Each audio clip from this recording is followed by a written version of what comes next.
महानगरपालिकेची सार्वत्रिक निवडणूक ही 15 जानेवारी 2026 रोजी संपन्न होणार आहे, पार पडणार आहे। आणि या निमित्तानं आज या महायुतीच्या राष्ट्रवादी काँग्रेस पक्ष, भारतीय जनता पार्टी ही जी काय अहिल्यानगर महानगरपालिकेमध्ये आज युती म्हणून सामोरं जात आहे, तर सामोरं जात असताना कुठेतरी आज एक प्रचाराचा शुभारंभ अधिकृत सर्वच जेवढे उमेदवार आहेत त्यांचा प्रचाराचा शुभारंभ आज आपल्या अहिल्यानगर शहराचं ग्रामदैवत श्री विशाल गणपती देवस्थान या देवस्थानाच्या प्रांगणामध्ये नारळ वाढून आज शुभारंभाचा कार्यक्रम या महाराष्ट्र राज्याचे भारतीय जनता पार्टीचे प्रदेशाध्यक्ष आदरणीय रवींद्रजी चव्हाण साहेब यांच्या शुभ हस्ते,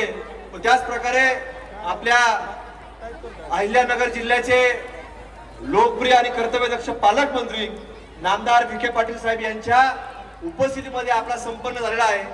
आणि त्या निमित्तानं एक भव्य दिव्य अशी एक प्रचाराची रॅली देखील आपल्या अहिल्यानगर शहराच्या मध्यवर्ती भागातनं आज करण्यात आलेली आहे।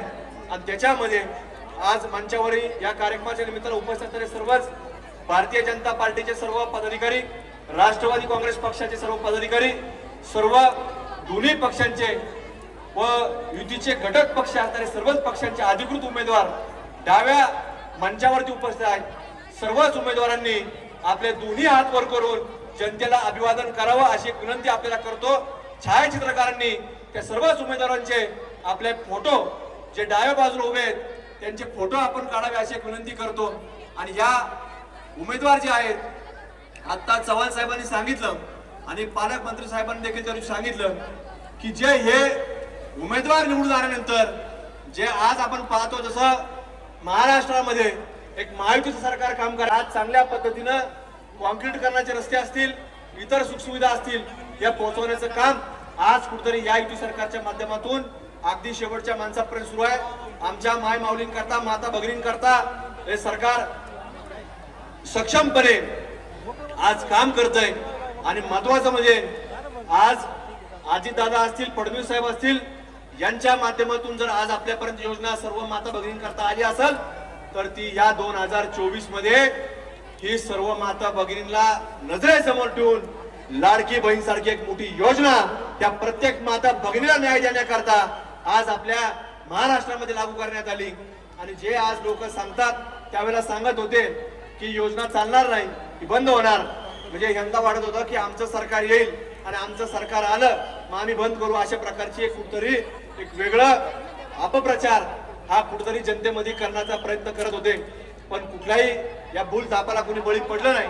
आणि महाराष्ट्रामध्ये आपण जर पाहिलं तर 2024च्या विधानसभेच्या निवडणुकांमध्ये मोठ्या मताधिक्याने महाराष्ट्राच्या नकाशावरती या युतीचे उमेदवार आपल्याला निवडून आलेले पाहायला मिळाले। आणि म्हणून कुठेतरी आज ही महानगरपालिकेची निवडणूक देखील आपण त्याच पद्धतीनं सगळेच लोक सामोरं जात आहोत। आणि सामोरं जात असताना आपल्या सर्वांना आज आग्रहाची आणि कळकळीची विनंती आहे की अहिल्यानगर शहरामध्ये सगळ्याच ठिकाणी आज जिथं जिथं कुठं घड्याळ चिन्ह दिसल, कुठं कुठं तुम्हाला कमळ दिसल, हे युतीचं चिन्ह जे दिसल तर ते हे चिन्ह हा एक जनसेवेचं चिन्ह आहे, हे विकासाचं चिन्ह आहे। आणि कुठेतरी प्रत्येकाच्या संरक्षणाची जबाबदारी ही प्रत्येक ठिकाणी या दोन चिन्हाच्या माध्यमातून केली जाईल। आणि कुठल्याही वेळेला, कुठल्याही क्षणाला कुठेही अडचण आली तर आज तुम्ही ते मतातून जे बटन दाबणार आहेत ते दोन चिन्हासमोरचं बटन दाबणार आहे तर ते चिन्हाचं बटन म्हणजे 5ही वर्ष तुम्ही नुसता मोबाईलचा नंबर दाबला की हे लोक तुमच्या सेवेकरता, शेवटच्या माणसाकरता हे उपलब्ध राहणार आहे ही खात्रीन विश्वास तुम्हाला या ठिकाणी देतो। आमच्यासारखे कार्यकर्ते आज 24 तास तुमच्या करता, लोकांकरता, अहिल्यानगर वासियांकरता हे 5ही वर्ष उपलब्ध असतात। हे बाकीचे लोक तुम्ही पाहतो हे निवडणूक आले तर कुठेतरी येतात, फक्त कुठेतरी पाण्यामध्ये कुठेतरी आपलं आपण पाहतो की पावसाळ्यामध्ये एखादं नितळ पाणी असलं, पावसाचं पाणी आलं की ते गढूळ होऊन जातं, पण ते पाऊस थांबला की परत नितळ होतं। तसं हे कुठेतरी या जसं आपण मराठीमध्ये म्हणतो ना पावसाळी छत्र्या असतात, हे तसे लोक आहेत। तुम्हाला सांगतो याला उमेदवार कुठं सापडलेले नाहीत, कुठं नियोजन नाही, कुठं माणसं नाही, काही नाही। पण आज चांगल्या पद्धतीने सक्षम 24 तास सेवा देणारे उमेदवार कुठं असतील तर फक्त दोन पक्षाचे, एक घड्याळ आणि दुसरा कमळाचे उमेदवार या महानगरामध्ये तुम्हाला निवडून द्या। आमच्यासारखे कार्यकर्ते 24 तास तुमच्यासारख्या सेवेमध्ये राहतील ही खात्री विश्वास देतो. आणि विकासाची आम्ही म्हणजे आता पालकमंत्री साहेब स्वतः या ठिकाणी मंचावरती म्हणजे जे काही विकासाची आम्ही आहे सरकार पाठीमागं असेल तर कुठल्याही प्रकारची अडचण या शहरामध्ये राहणार नाही ही एक खात्री आपल्याला देतो. आणि 15 तारखेला मात्र आपल्या सर्वांनी कुठेतरी या निमित्तानं मतदान करत असताना आपण पाहतोय की आता मतदान सुद्धा बसवणं फार गरजेचं आहे. आणि तुम्ही मतदान फॉर्म भरायला आलो, चांदणीला आलो, विड्रॉलला गेलो, सगळं झालं आणि प्रचाराच्या सभेत सुद्धा गेलो, रॅलीला गेलो असं तुम्ही सांगतात, पण मतदानाला काय गेलं नाही म्हणजे असं काही चालणार नाही. कारण मेन प्रक्रिया जी आहे ही 15 तारखेची सकाळी 7 पासून संध्याकाळी किती वाजल्यापर्यंत आहे? किती आहे मतदारांना माहिती नाही?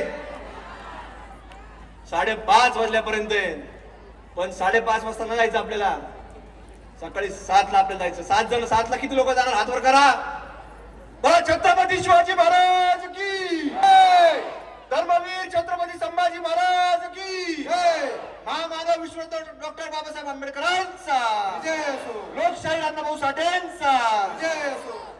महात्मा ज्योतिबा फुलेंचा विजय असो. जय श्रीराम. जय श्रीराम. जय जय श्रीराम. जय जय श्रीराम. आपल्याला मतदान किती वाजता जायचं? किती वाजता जायचं? 7 वाजता जायचं. मतदान हे अत्यंत महत्वाचं नाही. तुम्ही मतदान रॅलीत गेलो, यांना भेटलो, पालकमंत्री साहेबांना हात केला, मतदानाला घेऊन असं काही चालणार नाही.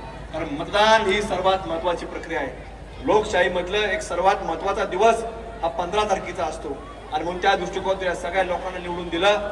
सगळ्या सुखसुविधांपासून सगळ्या आपल्या सेवेपर्यंत ही सगळी माणसं आमच्यासारखे कार्यकर्ते उपलब्ध राहणार आहेत. त्यामुळे आपण सर्वांनी या 15 तारखेला 2 चिन्हासमोरील बटन आपण दाबावं आणि या सगळ्या लोकांना काम करण्यास संधी द्यावी अशी एक विनंती आपल्या या ठिकाणी करतो आणि आपली सर्वांची रजा घेतो. धन्यवाद.